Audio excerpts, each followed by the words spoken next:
Hello, and welcome to my channel.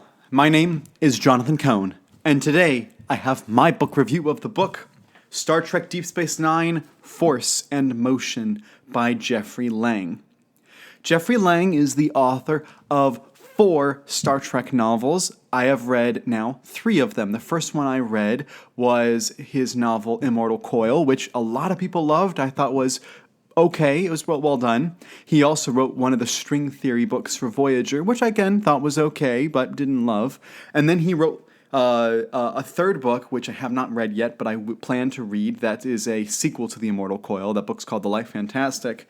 And then this is his 4th and final Star Trek novel that he's written, which is Force and Motion. And this is, I'm not going to bury the lead, one of my favorite Star Trek novels of all time now. I love this book. This is a superb way to do media tie-in fiction. First of all, I'll say this is a gorgeous, gorgeous cover. I love this cover. You've got the Robert Hooke station, you've got the Amazon ship, you've got our 2 main characters flying around, you've got this weird energy thing floating around, don't know what that is. That's a great cover. This is a beautiful. I'm doing a video soon on my favorite Star Trek book covers. This one goes on there. But this is a Deep Space Nine novel that focuses on 2 DS9 characters. It focuses on the characters of Chief O'Brien, and then it also features the character Commander Nog. This takes place after the events of the Borg invasion and after the rebuilding of the new DS9. And it features O'Brien and Nog go on a trip to visit a friend of O'Brien's named Benjamin Maxwell. And some eagle-eyed and big-time Star Trek fans will recognize the name Benjamin Maxwell as the name of a captain from a ship from the episode The Wounded. From The Next Generation. And Benjamin Maxwell has now gone from being captain of a starship to now is the janitor on this research station. And it's because of his life decisions that he was court-martialed for killing a bunch of Cardassians, and then he spent the rest of his life in prison, and then he was eventually let out, and he's now working on this Robert Hooke station. And despite the fact that the book's pitched as a DS9 book featuring O'Brien and Nog, who are central point of view characters, they are central point of view, when it comes to the heart of the book, it really is Benjamin Maxwell's book. Because he goes through on an intense journey through this book. You see, there's a lot of flashbacks in this book to his time before, back when he was at the penal colony in New Zealand, when he was the captain of the starship. You see a lot of his backstory, and you just feel the regret he has. You feel the pain he's gone through. You feel all this stuff for him. And then on the flip side, you also have a lot of stuff for Nog, who's going through a rough time in this book, and he has to deal with some things. And of course, O'Brien has some family issues to deal with. If you haven't read all of the post-Nemesis books, this book will explain everything that you need to know, and I think does a very admirable job of it. And it's very small in scope. You know, you have big series like The Fall and the Typhon Pact series and the Prey trilogy, which are these huge action-packed, political thriller, galaxy's gonna end type book series. And then this one's just there's a mishap at the station that goes awry, and Nog and O'Brien are stuck in the middle of it, and they have to go and fix it.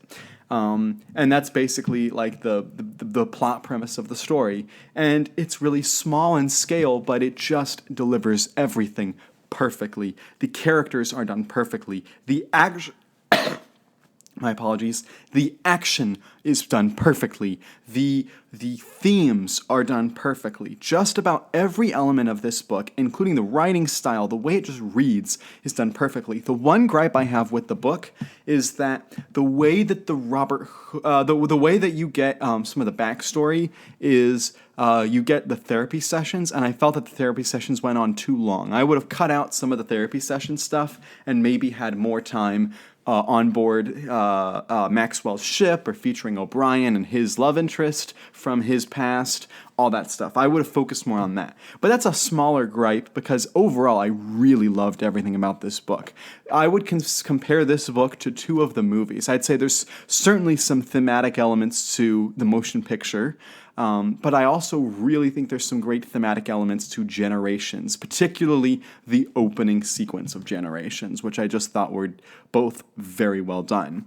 And then also, this book just feels like a TV script. I could totally, if you told me that this was originally it was a script for a TV episode and they reworked it to turn it into a novel, I would totally believe you. Because yes, it's set like 20 years after the TV show, but it makes sense that this plot could have happened during the show, and it just feels like Deep Space Nine, and it feels like Star Trek, quintessentially Star Trek. And so I thought it was just delightfully well done. It's the mark of a good tie-in book is that it feels like the original property it's coming from. Whether it's a Star Wars book, it needs to feel like Star Wars. A Star Trek book needs to feel like Star Trek. And this book definitely gets that, not just as a Star Trek novel, but as a DS9 novel. Despite it being a small-scale story, I felt stakes. I felt big stakes happening in this book. And it made me realize I'd love more adventures of Nog and O'Brien just going off and doing things together. I think that would be delightful to read. I don't think that's going to happen because this book did not sell particularly well. It was released as part of the 50th anniversary of Star Trek back in 2016, and unfortunately just did not do as well as some of the other books. When you look at Goodreads, the number of reviews is way lower than the others. However, and I think that's because this doesn't have the main cast. This doesn't have, Sisko and Kira, and it doesn't have even Ro Laren or the other big draws. Chief O'Brien, he's never to me seemed like a big draw for a novel. He's been a major character in many of the novels, but he's never been a draw like Julian Bashir. And same with Nog. Nog's never, like Jake Sisko's been a big draw in some ways, but not Nog. And so the fact that this had O'Brien and Nog as the main characters made it harder of a sell for general audiences. But if you're a Star Trek fan, I'm telling you, this is some great stuff here. I really think the themes of redemption, the themes of greed, there's a lot of exploration into greed and business that I thought was really well done. There's things about science research and about whether the government should have safeguards over science research or not that I thought were well done. There's also themes about exploration and finding new life that I thought was well done. And there is a little thematic tie to the movie Independence Day, which when I saw that scene happening, I was like, oh, that's like Independence Day, which also has a Star Trek actor, Brent Spiner, in it, which is kind of funny.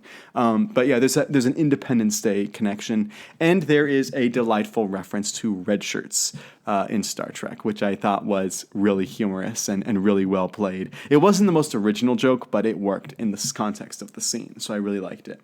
So in just about every single way, I loved this book. I had that one minor gripe about how I would do some of the flashbacks differently, but otherwise, I thought the book was a delightful read. I was able to read it in a single day because it just leapt off the page and it just read super fast and I was really engaged in it. So I loved reading this book. So if you've read this book, let me know your thoughts in the comments section down below. Please like the video and subscribe to the channel. And until next time, I'm Jonathan, and thank you for watching.